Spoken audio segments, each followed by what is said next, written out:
மிகப்பெரிய சீர்திருத்தங்களை விவசாயிகள் பிரச்சனையை பேசுறாரு, மக்கள் பிரச்சனைகளை பேசுறாரு ராகுல் காந்தி. அந்த அளவுக்கு அவர் பேசக்கூடிய அளவுக்கு, மக்கள் கேட்கக்கூடிய அளவுக்கு ஒரு சீரியஸான தலைவராக இருக்கிறார். அப்படி பாக்குறாங்களா மக்கள்? இல்ல அதாவது மற்ற அரசியல் தலைவருக்கும் அவருக்கும் இருக்கிற வித்தியாசமான அணுகுமுறையை நான் முதல்ல புரிஞ்சுக்கணும். நீங்க நினைக்கிற மாதிரி அவர் செயல்படும். ஒரு சிலர் நினைக்கிற மாதிரி அடிக்கடி பத்திரிகையாளர் சந்திப்பு, விளம்பர அரசியல். அவர் ஒரு காந்திய அணுகுமுறை ஒன்று இருக்கு. எப்படின்னா, இப்போ ஒரு பிரச்சனைன்னும் போது மகாத்மா காந்தி எத்தகைய அணுகுமுறையை பீகாரில் இண்டிகோ சாகுபடி விவசாயிகள் பிரச்சனை எப்படின்னா அங்கேயே போய் தங்கி பிரச்சனையை அணுகினார். அது மாதிரி இவர் பிரச்சனை இருக்கிற இடத்துல தயவு செஞ்சு மகாத்மா காந்தியோட ராகுல் காந்தி ஒப்பிடாதீங்க. உங்களோட அனுபவத்துக்கும் வயசுக்கும் தயவு செஞ்சு மகாத்மா காந்தியோட அணுகுமுறையும் ராகுல் காந்தி அணுகுமுறையும் ஒண்ணு சொல்லாதீங்க.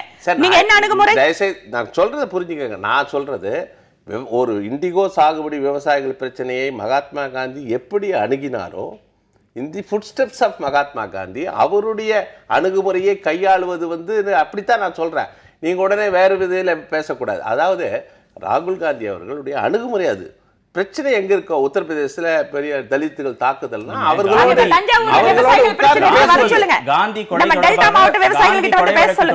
சொன்ன ஸ்டேட்மெண்ட்ல முதல் வாரம் ஒரு விதமான ஒரு தகவல் கிடையாது, மறுவாரம் வேறு விதமான தெளிவா வருங்க. இது ஆர்எஸ்எஸ் மகாத்மா காந்தியை கொன்றதாக அவர் சொல்லல.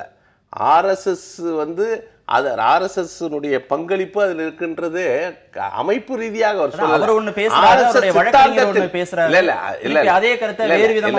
ஆர்எஸ்எஸ் சித்தாந்தத்தில் மூளை சலவை செய்யப்பட்ட ஒருவர் மகாத்மா காந்தியை கொன்றார். அப்படித்தான் பேசுறாரே தவிர ஆர்எஸ்எஸ் அமைப்பு ரீதியாக தீட்டியதாக அவர் சொல்லல. ஆர்எஸ்எஸ் தான் காரணம் மகாத்மா காந்தி கொலைக்குன்னா அந்த சித்தாந்தத்தை பரப்பி அதிலே ஈர்க்கப்பட்ட ஒரு இளைஞர் அதுல போய் தான் இந்த படுகொலை நிகழ்ந்தது சொல்றாரு. அதுல கோபால் கோட்ஸே ஸ்டேட்மென்ட் இருக்கு. சரி, இன்னைக்கு தீர்ப்பு மாத்தி வந்திருக்கு. ராகுல் காந்திக்கு எதிராக இந்த இடத்துல ஏன் தீர்ப்பு வந்தது? கோபால் கோட்ஸே ஃப்ரண்ட் லைன்ல ஒரு பேட்டியை சொல்றார். எங்களை போய் ஆர்எஸ்எஸ் நீங்கள் போய் மகாத்மா காந்தியை கொல்லுங்கள் என்று ஆர்எஸ்எஸ் தீர்மானம் போடவில்லையே தவிர மற்ற வகைகளில் ஆர்எஸ்எஸ் சித்தாந்தத்தால் ஈர்க்கப்பட்ட நானும் என் சகோதரர்களும் இந்த கொலைக்கு காரணமாக இருந்தோம் சொல்லியிருக்காரு.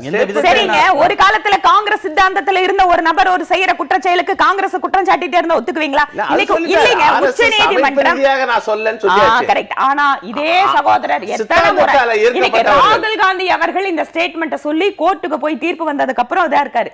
இதே இவரு ஆர்எஸ்எஸ் தான் காரணம்னு எத்தனை முறை இந்த மாதிரி தொலைக்காட்சி சேனல்ல பேசியிருப்பீங்க? இல்ல, ஆர்எஸ்எஸ்ன்றது ஆர்எஸ்எஸ் சித்தாந்தம். ஆர்எஸ்எஸ் சித்தாந்தத்தால் நான் என்ன கேக்குறேன், ஆர்எஸ்எஸ் படுகொலைக்கு காரணம்னு சொல்றோம் நாங்க. இல்ல, அந்த கருத்துல அவர் ரொம்ப ஸ்ட்ராங்கா இல்லையே, மாத்தி மாத்தி ஒரு சொன்ன மாதிரியான செய்திகள்லாம் வந்தது. நீங்க அதுல ஒரு வேறுபாடு இருக்கு. என்னன்னா, ஒரு அமைப்பு தீர்மானம் போட்டு மகாத்மா காந்தியை கொல்லுங்கள் என்று எங்களுக்கு சொல்லவில்லையே தவிர அந்த சித்தாந்தத்தால் ஈர்க்கப்பட்டவர்கள் மகாத்மா காந்தியை கொன்றால்தான் இந்து மக்களுக்கு ஒரு உரிமையும் விமோசனம் கிடைக்கும் அடிப்படையில் இந்த படுகொலை நிகழ்த்தப்பட்டதுன்றதுதான் உண்மை. நீங்க பேசுறது உங்களுக்கே முரண்பாடா இல்லையா?